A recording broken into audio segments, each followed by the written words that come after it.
में और धाम में धर्म और ब्रह्म की सत्ता विद्यमान होती है। एक आध्यात्मिक ऊर्जा होती है वहाँ। उसे प्राप्त करने के लिए दर्शनार्थी आप लोग सब जो सनातन धर्मावलंबी हैं, हिंदू धर्मावलंबी हैं, वो वहाँ जाते हैं और मंदिरों में आध्यात्मिक शक्ति प्राप्त करके अपने जीवन को शुद्ध करते हैं। यही मंदिरों का, धामों का और धार्मिक स्थानों का महत्व है।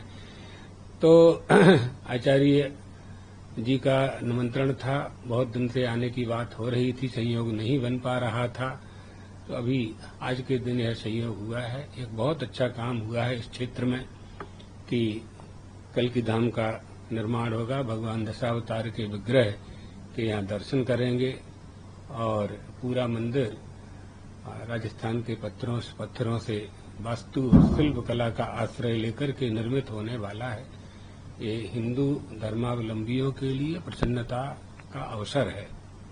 मुगलों के जाने के बाद सनातन समृद्ध हुआ, अंग्रेजों के जाने के बाद सनातन समृद्ध हुआ। समृद्ध होते ही जा रहे हैं हम तो। आप देख रहे हैं जहाँ जहाँ जिन मंदिरों में 10 साल पहले 100 लोग जाते थे, आज वहाँ 10,000 लोग जा रहे हैं।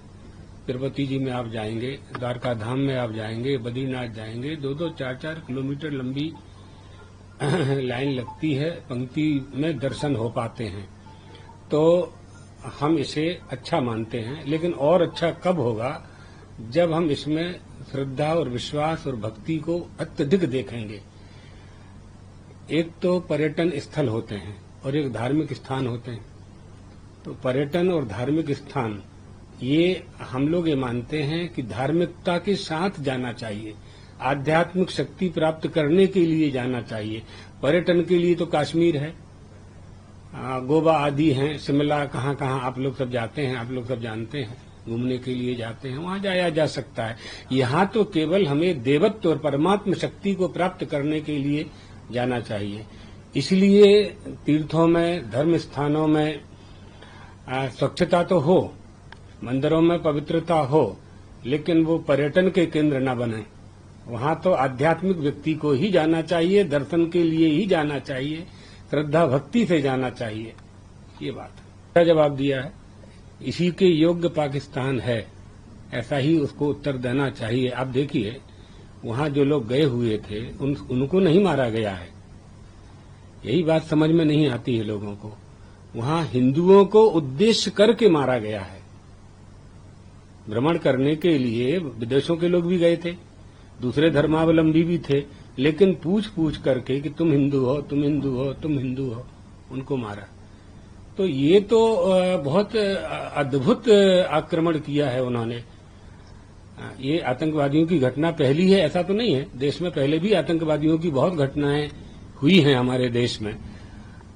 20 साल 25 साल पहले भी हुई हैं, बम्बई में भी हुई है, पुलवामा में भी हुई है, लोकसभा पर हमला हुआ है, पीएम हाउस में हमारी प्रधानमंत्री इंदिरा जी की हत्या कर दी गई थी, राजीव गांधी जी की हत्या कर दी गई। तो ये हमले तो होते रहे, लेकिन इसमें ये एक बहुत गलत संदेश दिया है कि तुम हिंदू हो इसलिए तुम मौत के घाट उतारे जाओगे। तो ये बात समझनी है हमें कि हम क्या चाहते हैं, अर्थात आतंकवादी क्या चाहते हैं, पाकिस्तान क्या चाहता है। तुमने पाकिस्तान हमसे ले लिया, भारत ही है ना वो तो।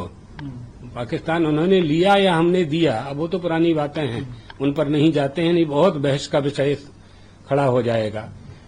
तो जब पाकिस्तान हमको आपने ले लिया तो हिंदुस्तान को तो हिंदुस्तान रहने दो, है ना।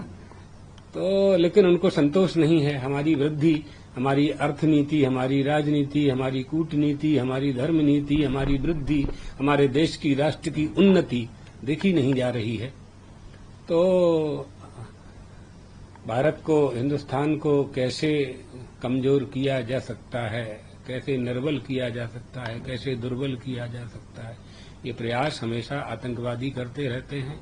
और पाकिस्तान के द्वारा, बांग्लादेश के द्वारा भी ये प्रयास होते रहते हैं। देशवासियों को, शासन को और भारतीय प्रजा को सावधान रहने की आवश्यकता है और एकता की आवश्यकता है। दलगत राजनीति से ऊपर उठ करके हमें सबको एक होना चाहिए, राष्ट्र के हित में और धर्म के हित में।